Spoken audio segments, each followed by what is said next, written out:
سے پوچھا گیا حضور آپ کے اہل بیت میں آپ کو سب سے زیادہ محبوب کون ہے؟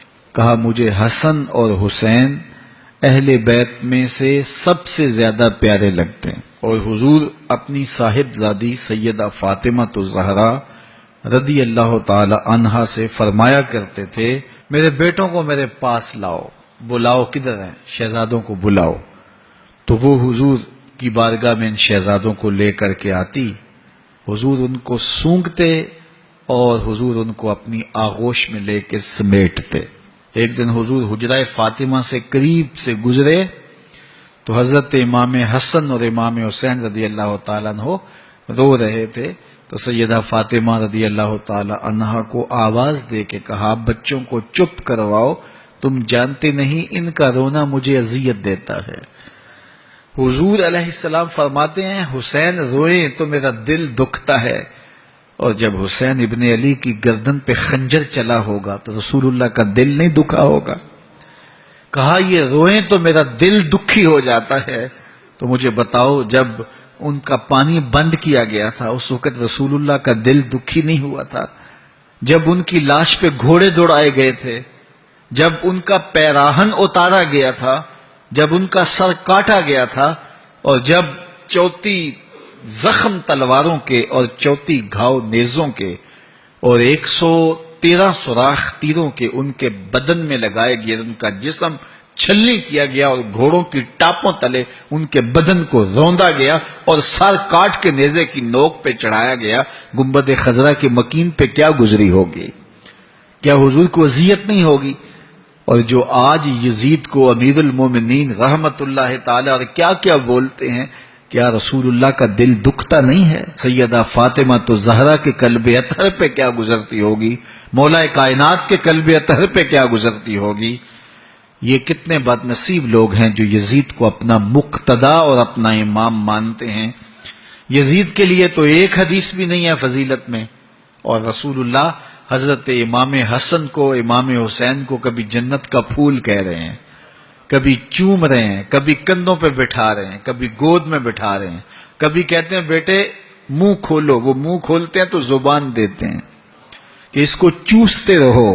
مطلب کیا آج میری زبان چوس لو، کربلا کی پیاس میں دل نہیں گھبرائے گا۔ تو حضور کی اطرت کو شہید کر دیا، حضور کی آل کو شہید کر دیا، اور کربلا کے میدان میں جو ظلم کیا گیا، جو زیادتیاں کی گئیں، پھر خیموں کو آگ لگائی گئی، سامان لوٹا گیا۔ اللہ اکبر۔ پھر یہ سر نیزوں کی نوکوں پہ چڑھائے گئے، 17 سر نیزوں کی نوکوں پہ چڑھائے گئے، اور پھر خاندان نبوت کی شہزادیوں کو سواریوں پہ بٹھایا گیا، اور آگے آگے سر چل رہے ہیں اور پیچھے یہ قافلہ چل رہا ہے۔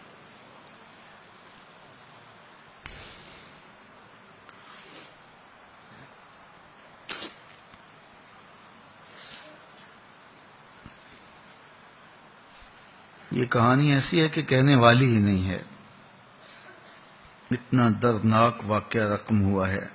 حضرت ابو ذر رضی اللہ تعالیٰ عنہ جلیل القدر صحابی ہیں، ان سے یہ روایت مروی ہے۔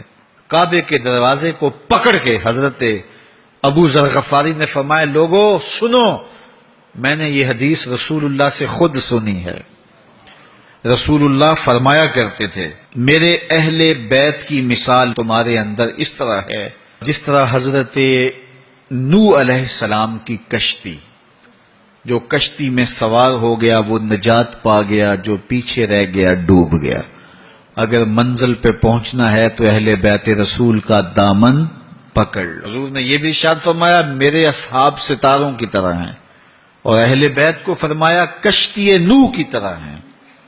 سمندر کے سفر اسی طرح کیے جاتے ہیں، بیٹھا کشتی میں جایا جاتا ہے اور نظر ستاروں پہ رکھ کے ساحل پہ پہنچا جاتا ہے۔ وہ بھی ڈوب جائے گا جو ستاروں کو چھوڑے گا، وہ بھی ڈوب جائے گا جو کشتی کو چھوڑے گا۔ تمہیں مبارک ہو، اہل بیت کی محبت کی کشتی میں بیٹھے ہو اور صحابہ کی طرف نگاہیں بھی جمی ہوئی۔ اللہ تعالیٰ کا شکریہ ادا کرو کہ اس نے ہمیں کتنا پاکیزہ، ستھرا اور خوبصورت عقیدہ عطا کیا۔